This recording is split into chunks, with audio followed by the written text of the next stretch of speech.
Cela fait maintenant des semaines et des semaines que vous êtes bloqués, coincés, enfermés, confinés chez vous. Et pour vous aider à prendre votre mal en patience et relativiser, je vais vous présenter le top 5 des rois du confinement, le vrai confinement. Mais avant toute chose, n'oubliez pas de vous abonner, de commenter et de liker en mettant un pouce bleu. Ça fait toujours plaisir.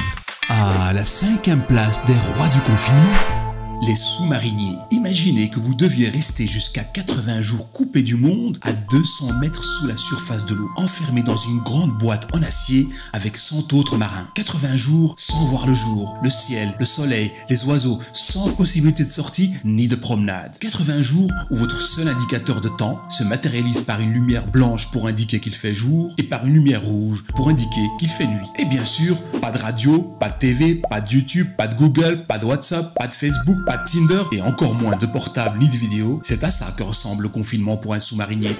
À la 4e place, certains animaux. Oui, pour certains animaux, le confinement est une seconde nature. Ainsi, les marmottes, les louards, les hérissons, les ours, les mouflettes, les tortues, les spermophiles, l'engueulevent du Nuttall, les chauves-souris, les grenouilles peuvent se confiner, hiberner ou hiverner jusqu'à 6 mois pour échapper au froid et au manque de nourriture. Pour survivre confinés, ces animaux ralentissent leurs fonctions vitales, leur battement de cœur, leur fréquence cardiaque et respiratoire, ainsi que leur température corporelle qui peut baisser très fortement. Afin de survivre à ce long confinement de plus ou moins 6 mois, pas besoin d'aller faire les courses. Ces animaux utilisent les réserves de graisse constituées pendant l'été et l'automne. à signaler également certains insectes comme les coccinelles. Qui se confinent pendant des mois dans les écorces ou sous les pierres. Mais ces insectes n'hibernent pas, ils arrêtent complètement de se développer. C'est ce qui s'appelle la diapause. À la 3e place, Le cosmonaute russe Polyakov, né à Toula le 27 avril 1942, il détient le record du monde du plus long vol spatial de l'histoire de l'humanité, avec plus de 22 mois passés dans l'espace et avec plus de 14 mois confinés à bord de la station spatiale Mir, c'est-à-dire un total de 437 jours, 17 heures et 58 minutes. Il est suivi de 2 autres cosmonautes de l'Union soviétique, Vladimir Titov et Moussa Manarov, qui le 21 décembre 1988 ont bouclé un confinement de 365 jours, 22 heures et 47 minutes à bord de la station Mir.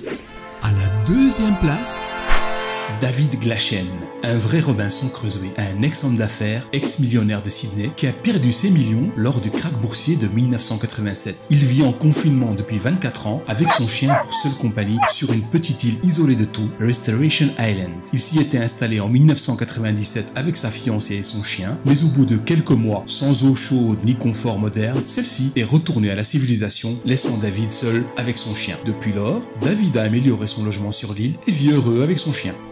et à la 1re place, un sinistre et triste record avec l'histoire de Albert Woodfox, un militant du mouvement noir des Black Panthers qui a passé 44 ans enfermé dans une cellule de 6 mètres carrés, confiné 23 heures sur 24, privé de tout contact humain. Ce confinement extrême peut rendre fou. Cette pratique apparentée à de la torture a souvent été condamnée par de nombreux avocats et personnalités à travers le monde, dont d'ailleurs le président des États-Unis, Barack Obama, en personne. Il avait déclaré « Le confinement des détenus américains est un affront à l'humanité ». Et le plus incroyable, c'est que Albert Woodfox, 69 ans, a toujours nié le meurtre dont il avait été accusé. Il avait été condamné sans aucune preuve matérielle. Pour pouvoir obtenir sa libération, après 44 ans d'emprisonnement à l'isolement, il a dû partiellement plaider coupable. Aujourd'hui, aux États-Unis, cette pratique du confinement n'a rien d'exceptionnel. Plus de 80 000 détenus passent des années enfermés, confinés à l'isolement.